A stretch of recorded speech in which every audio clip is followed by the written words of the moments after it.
Syederalun, dikabarkan pembelian Pertalite dan solar akan diatur agar hanya masyarakat yang benar-benar berhak yang bisa membelinya. Sebelum membeli Pertalite, pembeli yang berhak mesti melakukan pendaftaran di My Pertamina mulai 1 Juli 2022.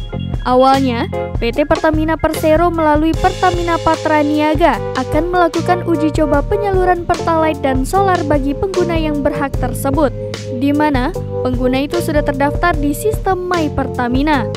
Kebijakan tersebut dilakukan lantaran selama ini konsumen yang tidak berhak malah mengonsumsi Pertalite dan solar. Pertamina mengakui jika tidak diatur maka kuota yang telah ditetapkan tiap tahun akan jebol.